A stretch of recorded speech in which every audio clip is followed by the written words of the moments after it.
Welcome to a new episode of Demand Gen Chat. I'm your host, Tara Robertson, head of Demand Gen here at Chili Piper. In this episode, I'm joined by Jodi Cerretani, VP of Revenue Marketing at RollWorks. We chat about her marketing team's approach to ABM and how MQLs factor into their strategy. Jodi also shares the programs her team has recently had to cut back on due to low performance. That one probably won't be a surprise to many of you listening. And what their team is excited about now. So I hope you enjoy my conversation with Jodi. Jodi, welcome to Demand Gen Chat. I'm so excited to have you here. I'm super excited to be here. Thank you for inviting me.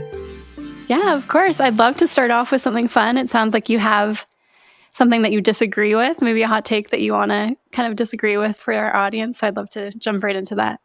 Yeah, I mean, it might surprise you knowing that I come from the account-based marketing and selling space.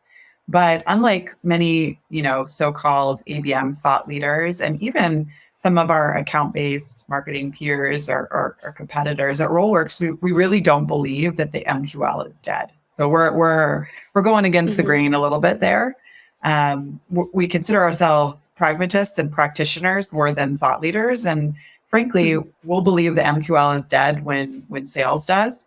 And today, there's really not a sales channel or sales interaction that doesn't require a qualified person's involvement, right? It's something that on the marketing side, you can target an account, but on the sales side, it really comes down to people. So the odds are that to sales and to RollWorks, the MQL will never be dead. It's just too important. But having said that, we do believe that marketers are really under pressure and have a sincere obligation to drive higher quality MQLs with a fit-focused approach. Sometimes, it's not that. There's still too many marketers, I would say, that we see who define, maybe their lead scoring program with having that activity side and the fit side sort of be equally weighted, or they see the MQL as being kind of the be-all and end-all to their top of funnel.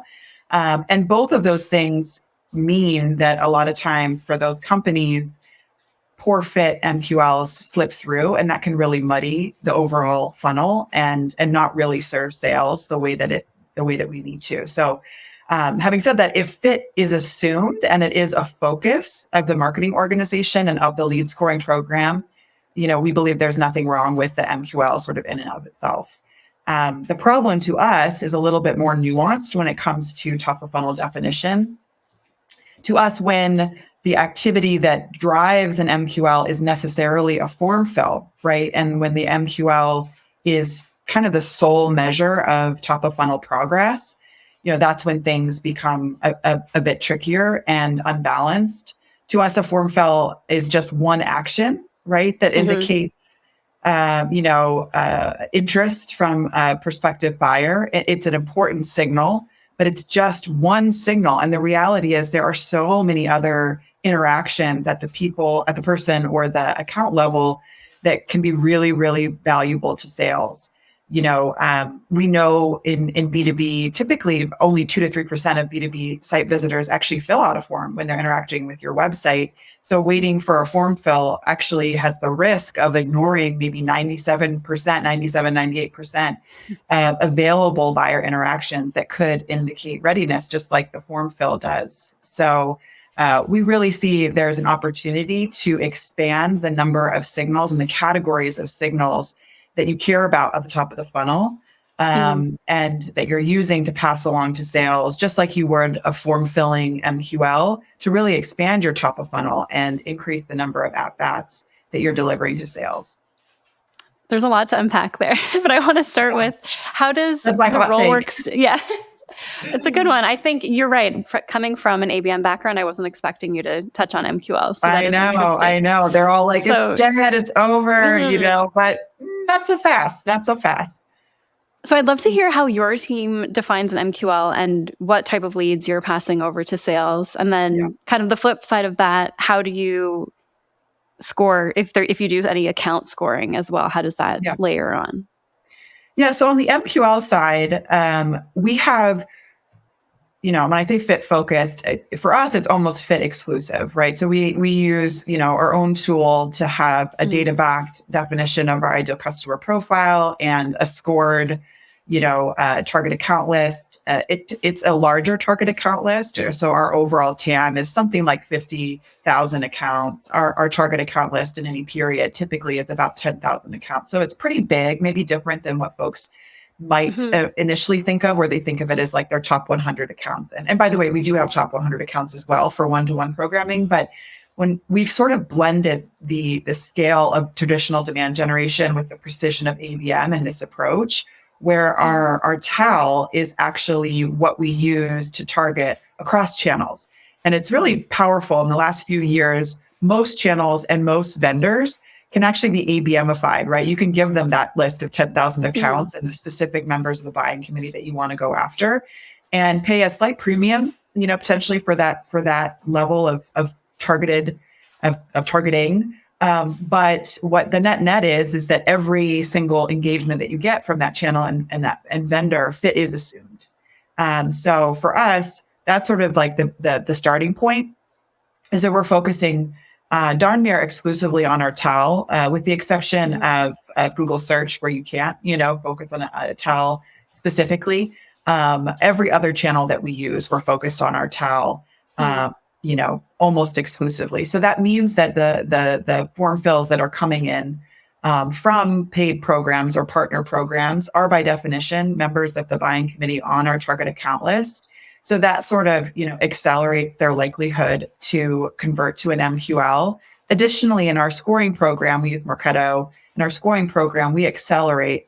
So if you are the right person from our target account list, you don't have to work very hard in order to get on, to the MQL stage. Our sellers, their disposition is they're willing to, react to darn near everything if it's the right person from the right organization. So a blog post or, an email click, that's enough for them to use as an impetus for outreach, because it's such a high value target. So that really makes sure that our MQL is, basically fit exclusive. The reality is that there's going to be folks that come in inbound. You can't control it completely. So we do have some noise that people find us and they're interested, they're not the right fit, or they're not on our target account list. So then we have, the normal scoring that makes sure that they're working hard and they're doing the right things, and looking more on their demographic and firmographic side, as opposed to a target account list match. So that's on the MQL side, but we don't use MQLs alone. Like I said, we believe that there are multiple signals, and we certainly have seen the power of using multiple signals at the top of the funnel. So we have 4 distinct kind of clusters of signals. On kind of the least valuable, but not valuable, is the buyer intelligence around intent. So intent is not new, but I think what turns an intent data point into an intent buying signal is actually having corroborating data sources that tell you on multiple sources of intent.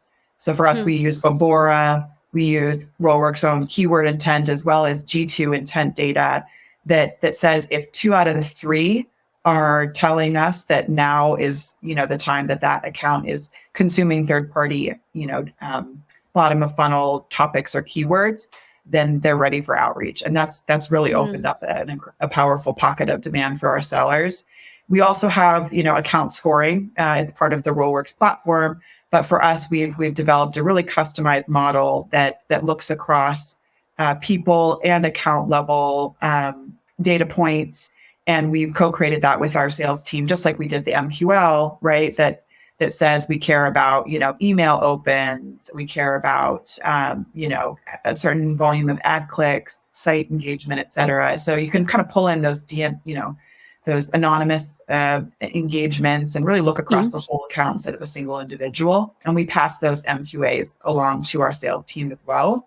And then the final category is actually a new capability that we're launching in just a couple of weeks, but I'm happy to share with you here. Sure. We call them hot contacts. And it's really just a game changer because it's effectively de-anonymized contacts. So it has the power of turning kind of awareness investments or awareness into demand generation. Because instead of, driving someone to your site and they've never opted in, so you can't have the match between your map or your CRM and that site visit.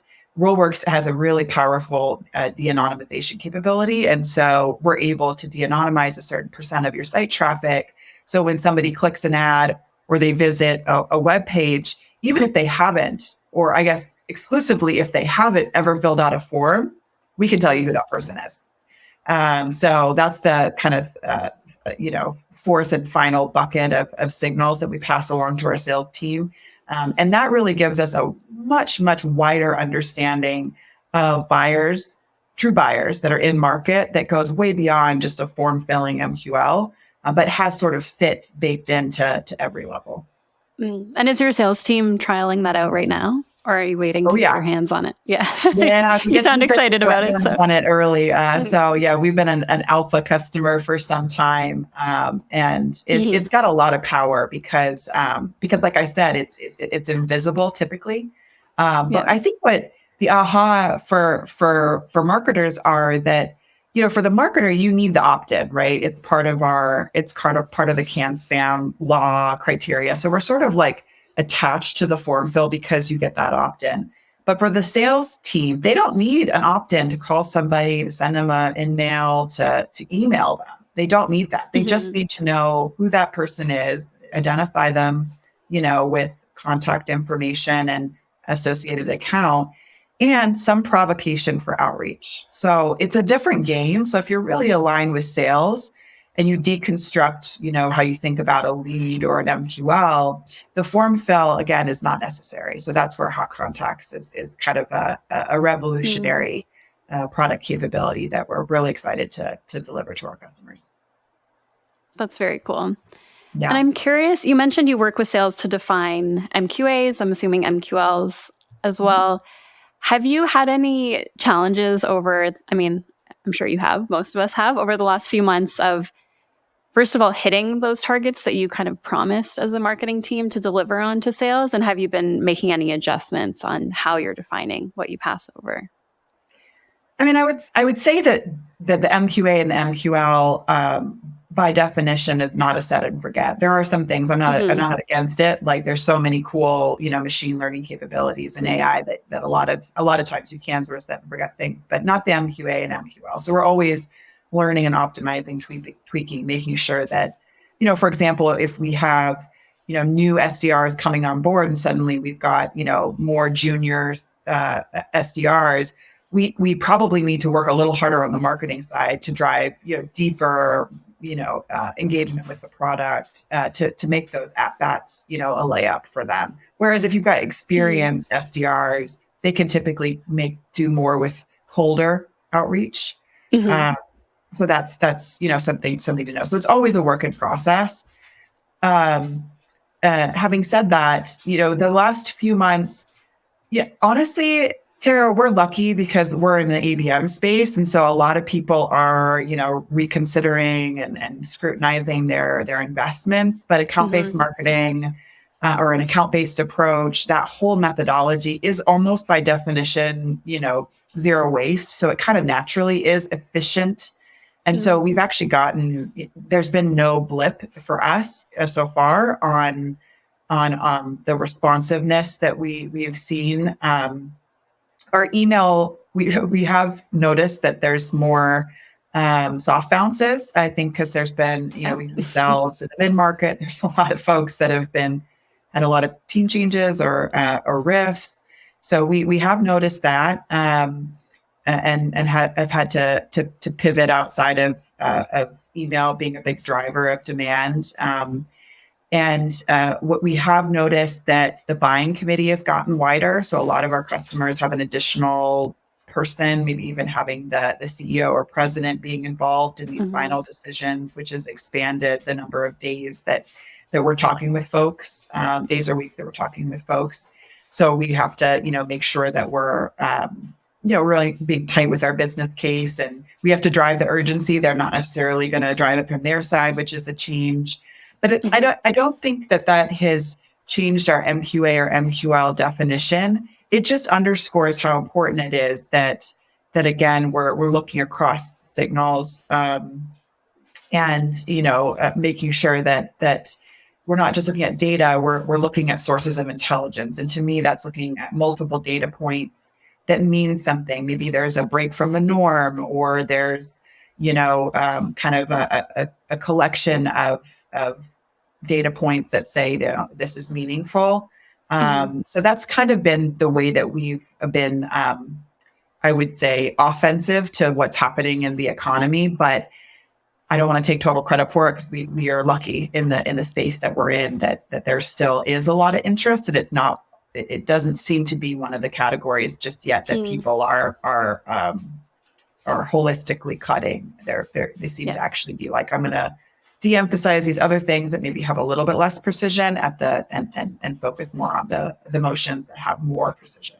So yeah, that makes total sense, that if you have an account list that you're working from anyway, that would be the focus right now. When things have to be efficient and you need to show ROI, you don't want to cut your account-based programs.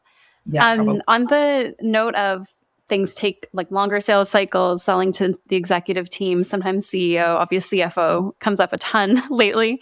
Yes. Is that typically something that you're working with your sales team to figure out, or is marketing running any initiatives to help kind of bridge that gap?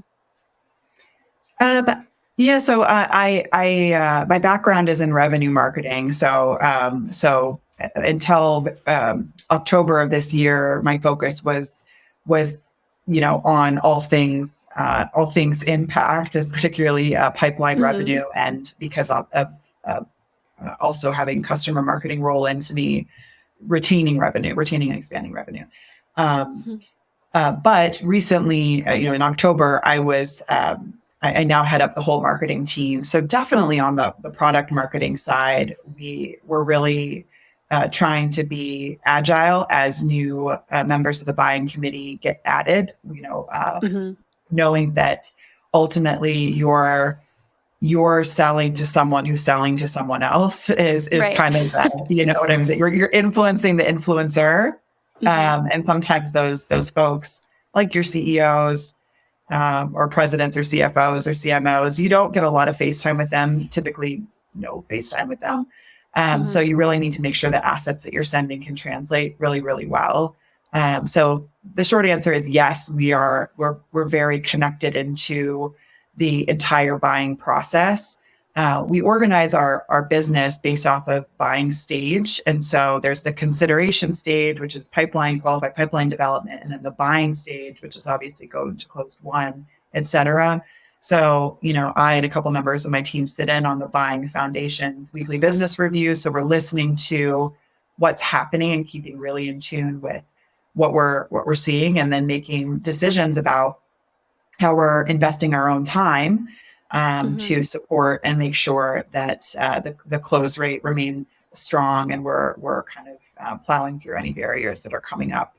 And I think that at first when we went with like the weekly business review format, I'll be honest, I was like, weekly? Like, not that I wasn't looking at the numbers weekly. I mean, I'm looking at the numbers daily, but to actually have to like analyze and come up with like comments, action items, discussion, it just felt like a little bit like we were watching paint dry. But in this environment, I actually am like, yeah, that was the right move to make, because things are changing very much, where we had a couple of weeks ago, SVB going under, that really impacted a lot of our customers. There was a few very dicey days there where we're like, okay, who knows who this is going to be? And we had to kind of think through it. That was just a day by day thing. And 2023 has been very dynamic like that. So I think weekly is actually the right cadence, and continuing to be committed to be in tune with what exactly is happening with our market, and making sure that our processes really are aligned. Yeah, you're right though. Weekly, it's one thing to look at numbers. It's a total other list of to-dos to have kind of a story or context behind each metric that you're presenting on. I'd love to hear a little bit about what metrics you're covering in those weeklies, and just things that you're keeping an eye on personally, week over week.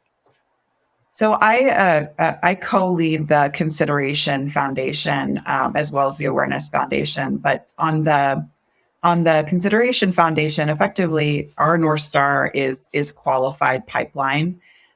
So we're looking at qualified to us is kind of in the middle of the sales process. So it's not like a new appointment or a new opportunity being generated. It actually, it's post demo, where we've gotten the commitment that buyer is willing to put in the time. They've got a timeline. We've identified kind of the key stakeholders, blah, blah, blah, blah, blah. So, and then we're also focused on that dollar amount because that's one of the levers. Volume alone isn't going to cut it. So that's our North Star metric. And then we're looking at kind of leading and lagging indicators of whether or not, that North Star metric, we're going to hit it. And if it means what it's supposed to mean in terms of its conversion to the next stage. So what's happening, kind of post qualified pipeline amount.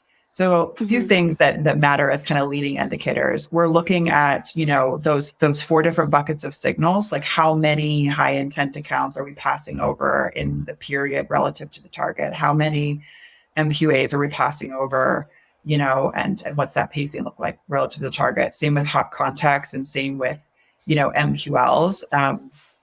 And then we're looking at the conversion rates for each of those to appointments and also the sources, whether it's marketing source, SDR source, referral from our partner program, or NBS, which is our AEs, like self-generated pipeline.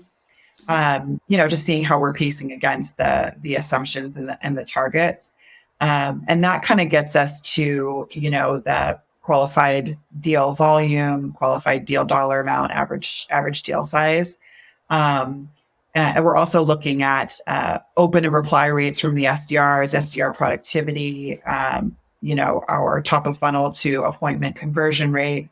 I'm listing all these things, but effectively it's like, what are all the things that we know are big picture levers that can give us confidence that we're going to hit the number, or is something that we know that it's like the 20% that equals 80%. If something's off, it's impossible to make up, right? Or, versus like, there's so many stats out there that it does take a little moment to kind of understand exactly for your business, what are all the things that would, indicate you're on track versus you're off track.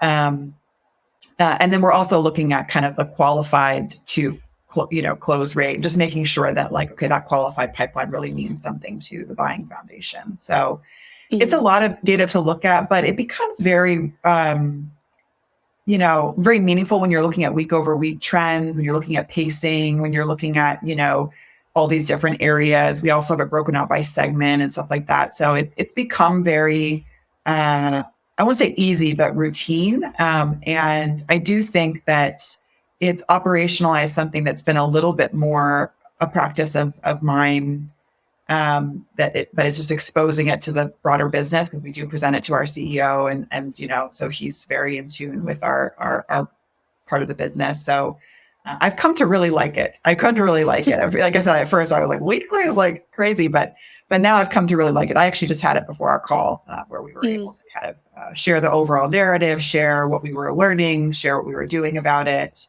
It definitely increases your pace of work. And for setting up those dashboards, that weekly reporting, is that done at the marketing operations level, or is there a separate data or RevOps team that owns that reporting? Yeah, we have a RevOps team that's independent of marketing or sales. Within RevOps, we've got sales ops and marketing ops and CX ops, so 3 sort of branches of RevOps.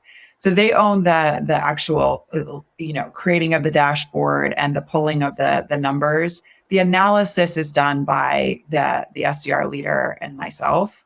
We just have more of the context of like, does this matter? Does this pass the sniff test? Is this high for industry average? Is it low? Like things like that. It's sometimes, it's just a kind of good division of labor where they're putting the literal numbers in and doing the math, but then we're doing the analysis and we sort of know what's happening and can kind of give, is it a people issue or, factor?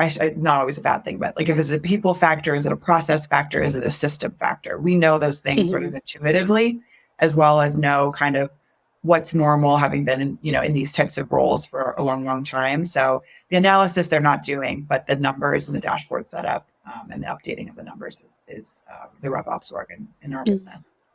Yeah, I'm hearing that more and more, having the centralized RevOps or just ops as its own function. I think it makes a ton of sense, obviously, for having numbers consistent throughout the funnel. So you're not looking at different reporting than sales, which can happen sometimes. Yes. You touched a little bit on marketing source pipeline. I'm curious to know if anything has been working exceptionally well for your team the last couple of months in terms of driving that new pipeline, or maybe in that consideration stage, if there's anything you're doing that seems to be really moving the needle there.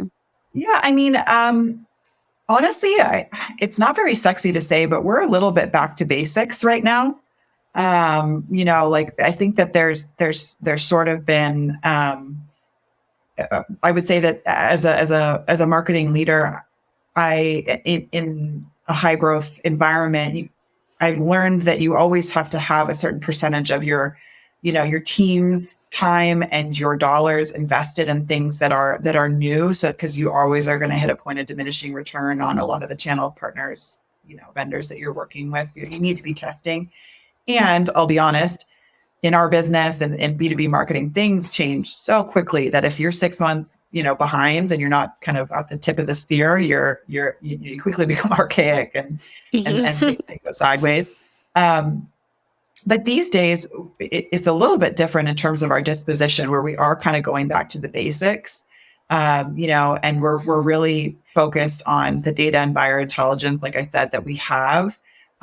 We believe that in 2023 and 2024, even though we're in a slightly advantaged place from an industry perspective, we do believe that there's just going to be fewer true buyers this year and potentially next than there have been previously. So I think that the difference between generating demand and generating engagement is really important to differentiate. And what are your demand signals? And do you have complete visibility into those demand signals at the moment where they become a signal?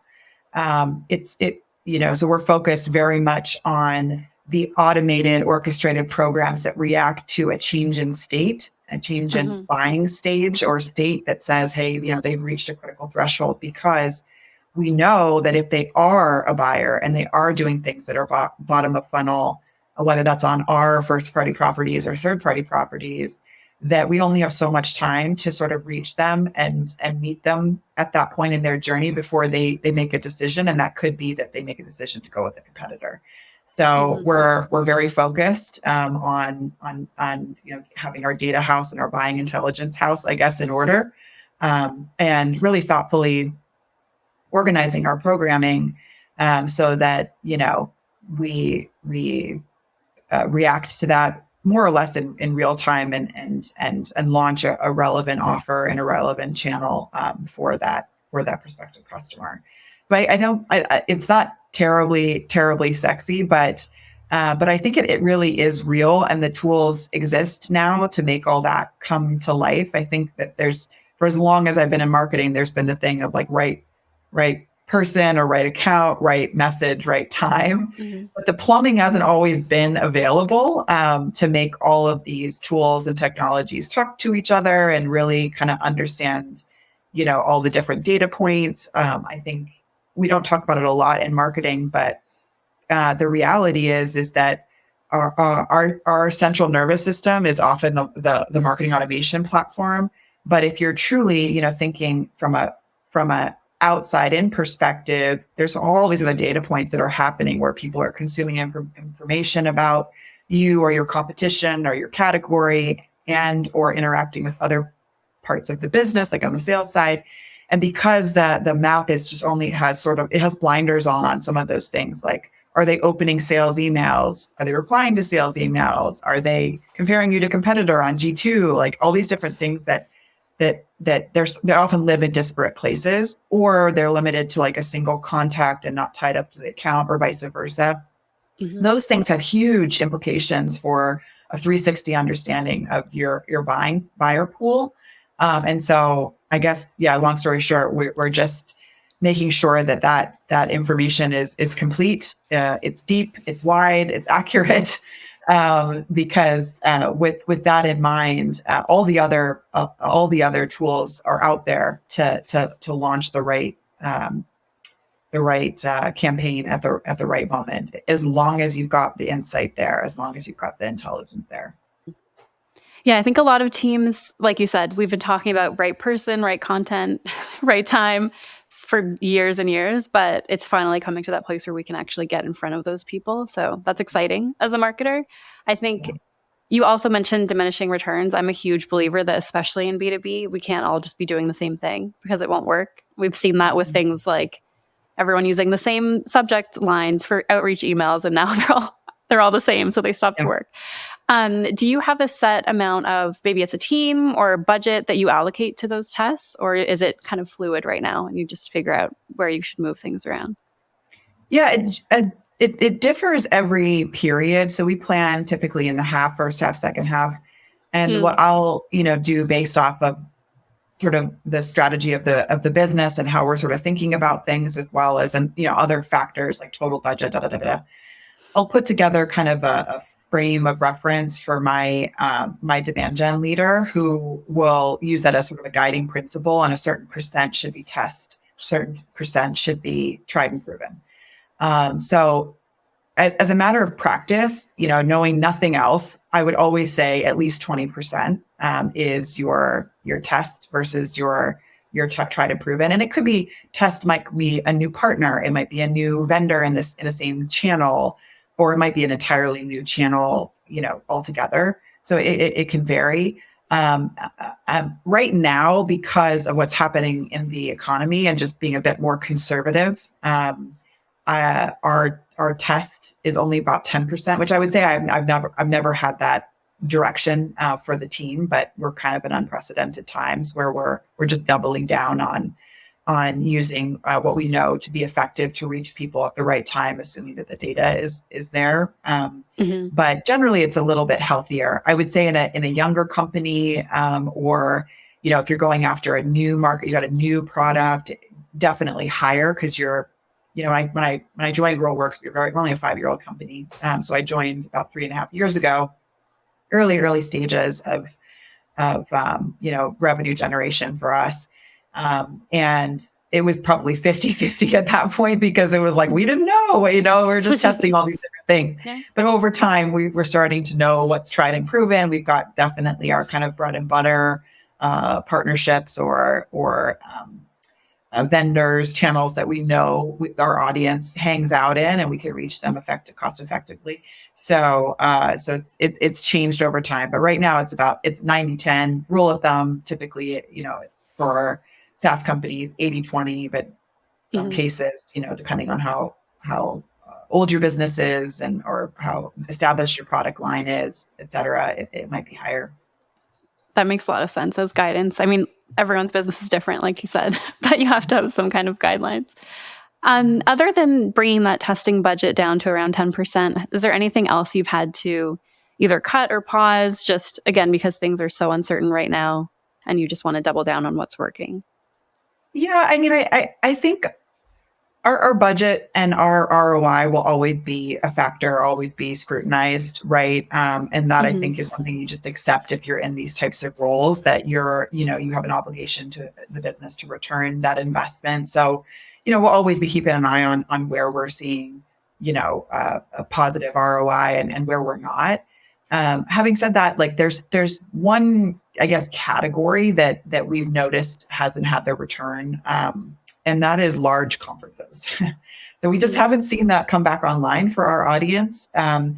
There's exceptions. We definitely went to B2BMX recently. That's kind of in our sweet spot. So there's a lot of, account-based, forward-thinking marketing and sales leaders there.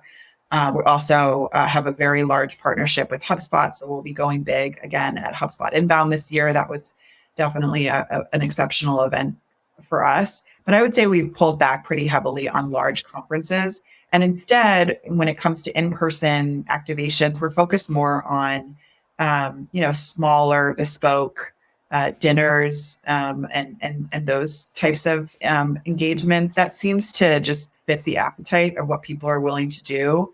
I'm not sure if it's like the COVID hangover and folks don't want to be shaking hands and sneezing on each other. I'm not sure.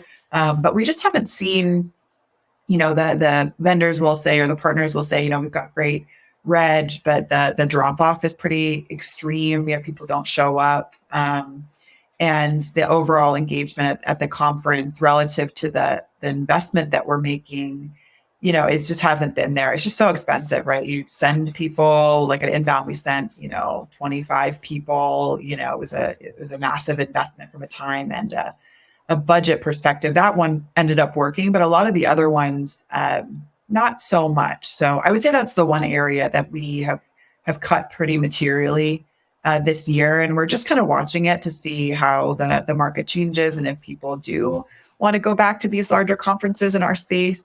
I think we're lucky because in the COVID times, we didn't have that as an option. So we really, pushed into the outer edges of impact that virtual events and webinars could possibly give us. So we're focusing a little bit more on the virtual engagements than we are large in-person engagements. And I would say that is a change for us.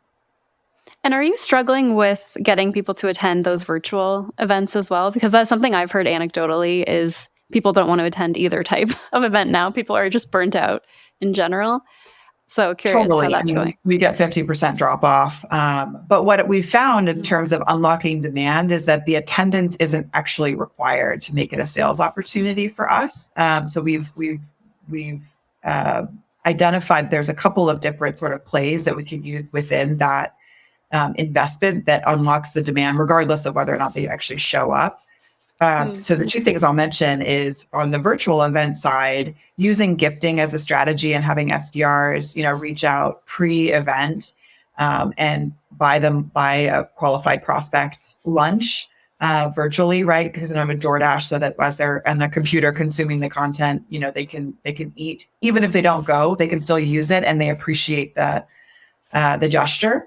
So that's one thing on the virtual event side that's helped turn the lead generation, so to speak, into true demand generation for our sales team.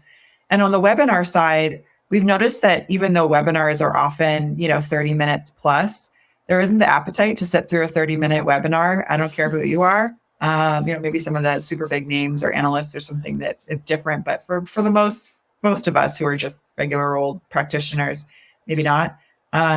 So what we've been doing is we've been doing sort of like the TLDR, kind of synopsis as a cheat sheet or a one-page takeaway that folks can sort of consume and get the main meat without having to consume the webinar or even a short video highlights reel, just to match kind of the level of investment that they're willing to make. And that's a really powerful follow-up for the SDR team. Saw you didn't, make it, Tara. I summarized the webinar for you, or I cut this video for you that gives like the top highlights, and it's 3 minutes or whatever.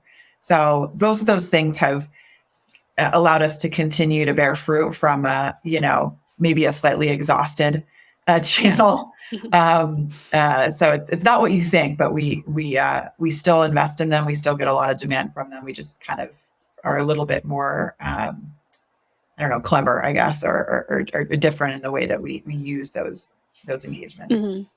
Yeah, I think that's smart. You've noticed that people aren't willing to sit through half an hour, but you still want them to get the message that you're trying to get across. So again, trying to meet them where they are and get that in front of them how they want it. Not maybe they don't want to sit through a 30-minute video, but they do want to know your key points. So that's really smart. Great. And looking ahead to the rest of this year, is there anything you're looking forward to, or maybe your team is looking forward to testing out? I mean, I might be alone here, but I'm actually kind of excited for 2023 and some of the circumstances that are finally sort of forcing the behavioral change that we probably needed to all make for some time, but weren't under as much pressure. And that's really, around the efficiency component. Facebook isn't the only company where this is the year of efficiency. I think a lot of, it's starting to become a very buzzy word. But I'm excited to see that transformation. I'm a big proponent of marketing belonging in the kind of inner circle, in the strategy side of the business, as a business leader, first, and then a marketer sort of second. And I think the disconnect has sort of been that we haven't been forced to take responsibility for the ultimate P&L of the business. where we've been focused on potentially growth and in making investments for growth. But what about those efficiency, how much revenue per seller, what's your LTV to CAC, et cetera. I think it's been a little bit like, the exception, not the rule. And now that is it, there's so much external pressure for marketers to be very, very laser focused on efficiency, i.e., lower the costs and make sure the growth is there in these kind of macro ratios. I think that'll help us finally earn that seat at the table. So even though it might be a bit painful, depending on where you are in that journey, I think it has the potential to be extremely powerful for the whole discipline of marketing. Because once we get our efficiency in line and we really know how to squeeze the most blood out of the rock, so to speak, that's going to mean that we belong in that inner circle, in that boardroom, in the places where very big strategy decisions are being made, and that's really exciting to me. Yeah, I think you're one of the first people to say you're excited about this year in general. So I know that's a positive note to end on. But I do think you're right about the strategic piece. I think we're all going to learn maybe much quicker than we would have if we had just been in kind of regular times marketing for 10 years. It'll be an accelerated version. Exactly. Yeah, I agree, but I'm here for it. I think we're going to come out the other side having gotten a company through embattled times, which, I mean, I always say, like, if you're a marketer at Slack, and you're driving growth, it's a little bit different than if you're a marketer at a younger company in a younger space, or, maybe a space that's having some challenges right now. I think now is the time where you really prove your stuff. And not only have that on your resume as being potentially a key member of a team that was able to kind of get a company through a difficult period. I mean, what power that is for the rest of your career. So that's very exciting. And then, like I said, I think not really understanding the cost side of things and really taking ownership for ultimate efficiency as a marketer, marketing leader has always been, I think, our Achilles heel that's kept us out of these really strategic conversations. And after this year, I'm guessing that is going to be a thing of the past. I think you're right about that. So a lot of us have a lot of learning to do to catch up and to make sure that we're strong revenue marketers the way that people like yourself have become over time. Indeed. Thanks so much, Jodi. So quick fire round, a couple questions for you. Is there another marketer you follow that our listeners should go check out, maybe to learn more about the revenue side of the business? It's an interesting question. I wish I had an easy answer, but I've noticed that there's actually sort of a disconnect between thought leaders and people that have a following and they're very present. They're writing books or they're, whatever, doing a lot of speaking engagements. I mean, maybe I'm being a bit hypocritical here because obviously I'm chatting with you, but there's sort of a cluster of quote unquote thought leaders in marketing that if you really unpack their resume, the reality is they probably haven't practiced in 10 years or more. A lot of the thought leaders are actually in revenue marketing are actually product marketers, even the analysts. So I would say that there's not necessarily one person who's out there in the public, because I actually sometimes am a little bit critical of those folks that are speaking and not doing. I think that the difference between nailing it in revenue marketing and getting it entirely wrong is 2 degrees of separation. It's a very precise practice. So I really want to learn from the practitioners. So that's why for me, I've spent a lot of time over the last 18 months with our customers and with our prospective customers, just talking to the people who are in the day-to-day. They feel the pressure. They know the thing. They know the detail. I suppose there's probably some industries where details don't matter, but it's not in our industry. So I would actually say those peer-to-peer engagements, it's not probably exactly what you were hoping for, Tara, but those peer-to-peer engagements are so powerful. Maybe more podcasts like this where you're talking, to the doers and the folks that are sort of in the weeds. That's where I think you really find the nuggets of truth that are maybe not pretty in a PowerPoint presentation, but they're really real and impactful for your business. So I would say more practitioners, less thought leaders. I love that. And for yourself, when you're looking to connect with customers, are you doing that yourself just one-on-one on LinkedIn? Do you use any kind of listening tools or social listening to connect with them? I'm so lucky that I'm a marketer and I sell marketing technology. So customers want to speak to us and want to sort of know how we use our own tool. And since we've sort of figured out the ABM game, and they want to know, they want the details, right? They want me to pull up the spreadsheet that says this is the dashboard that I literally look at. They want to know the real, right? So I actually am asked to speak to customers and prospective customers many times a week. So does my head of demand gen. So I think collectively, we probably are on 5 or 6 calls a week, just hearing about people's businesses and maybe giving them a little bit of strategy that's very nuanced to their particular circumstances, because it can be very varied. So I'm lucky that I'm invited that way. I'm not necessarily finding folks and asking to speak with them, but more the other way around. But boy, I learn a lot from them as well. Like we share, we swap tips.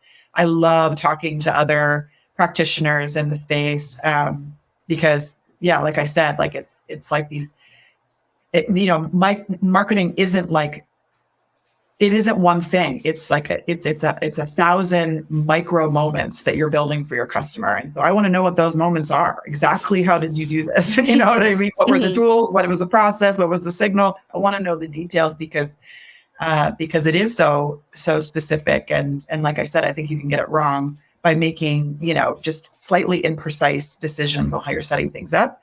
So I like to kind of get into the weeds there, and so do they. That's how it works for me. Cool. And I'm sure they're happy to have you as a resource. So it's a win-win for everyone.